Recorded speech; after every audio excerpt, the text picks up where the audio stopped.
How's it going, everyone? It's me, Nicholas, and I want to give a video of my first impressions on Master Duel because I've been having a ton of fun playing the game. I've been playing Zodiac Eldritch as my main deck because I thought, hey, Dryden's at 1, Tanky at 3, why not?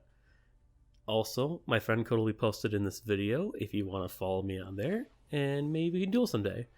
But anyway, let's get to the meat of this video. So I prepared a couple of topics that I think are both pros and cons of the game. Things I've enjoyed a lot and think are really good, and things that might need a little more work or maybe have me scared for the future. So let's get into those. First, I want to get into the pros of the game. So biggest pro I can think of are the graphics of the game.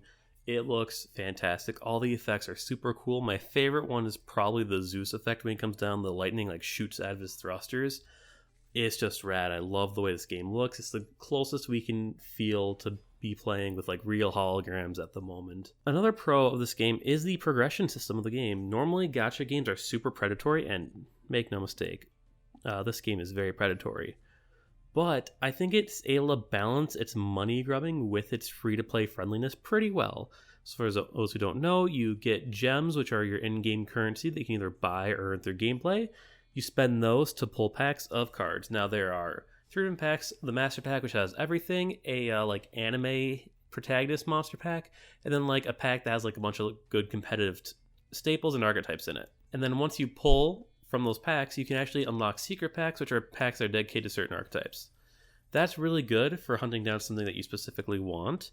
The other good thing is that we have a dusting mechanic in this game, so you can send any 3 of one rarity of card to get 1 card of that rarity. So for instance, let's say I pull 3 Vampire Frauleins and I want an Ecclesia. Dust those 3 bad boys and Ecclesia is mine. And that's really awesome because when you craft a card, you also get access to their archetype specific pack, and you get a free pull on that pack as well. So I think that's really awesome for new players and for free-to-play players and for established players, because it means that hunting whatever you want is really easy. Personally, I think the best way to do it is to go for the archetype packs, pull those, and then craft the staples after you've gotten rid of all the URs, SRs that you don't like, because the staples are where a lot of your money or gems are going to go to getting, because there are certain cards that are legal that'll be brought up later that you are required to play in this game if you want to be competitive at all. Speaking of playing the game, gameplay. Gameplay is super good. It's Yu-Gi-Oh! Love Yu-Gi-Oh! Love playing the Yu-Gi-Ohs. Great card game. And this actually has a custom ban list. We thought it was like OCG when we first saw it because Max C was at 3, but it's actually a custom list from pre-Dama OCG/TCG combined. It's interesting. At the moment, it's been pretty fun because it's very different to current format. So it's been a very nice novelty getting to play all these different decks, getting to use different cards in the see play. Playing around with Max C has been very, very interesting. Like, it's cool when you see it the first time, but, you know, then you get Max C like 3 times in a row. But that's for a different part of this video. My final pro of this game is the deck builder. Now, what's really awesome is that there is a deck share feature that not only allows you to see decks that other players have built in the game, but it's also linked to Yu-Gi-Oh! Neuron, so you can see decks that are on there as well. Another pro is you can load up your deck with cards that you don't even own yet, so you can see what you need to get yet, where it can be gotten from, or you can just craft it right there from the deck builder, which is great as well. Deck builder is also pretty intuitive. You just got a little search bar, so you can search for whatever cards you want. I like it a lot. It's a really great feature. And also you can like choose which cards show when you click on your deck, which is really good for sorting through your decks. The only con I have about that is you're only allowed 20 decks, but like I barely play like 5 decks at a time, so whatever. But with every great product, there are also shortcomings. A couple of shortcomings of this game would be that there are limited things to do. At the current moment, there's only solo mode and ranked mode. Now, solo mode, I'm not a big fan of. I think it was Tatsim on Twitter. He said that solo mode is just PowerPoint presentation, tutorial on how to normal summon, PowerPoint presentation. That's basically the grind of it, but you got to do it because that's how you get free gems and free items and things along those lines. I hope they're able to expand upon this concept of a solo mode more, maybe just make the duels more involved, a little less boring, maybe make the loner decks more fun to play too. I don't know. They have a lot of work that needs to be done. Another thing I'd like is another not ranked mode, but another mode outside of competitive that you can play.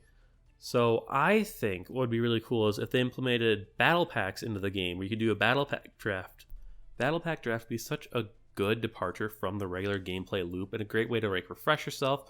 That way you're not bored just grinding ladder going against Sky Striker or FTKs or anything along those lines. I think it'd be a great way to spice things up. Maybe implement something like the Deckmaster format. That's technically an official format, because I feel like that would work better on an online simulator instead of in real life. Because with an online simulator, you can program things to work in a certain way that they just don't work or not intuitive working in real life. See Magic the Gathering, who have put many an interesting mechanic in the arena that just doesn't work in real life. My next con or thing to look out for would be gems. So right now, gems are plentiful because the game's new, but I want to know if there's going to be a consistent way to earn free-to-play gems, or if it'll be in like a gem drought once we're done with all the like early game stuff.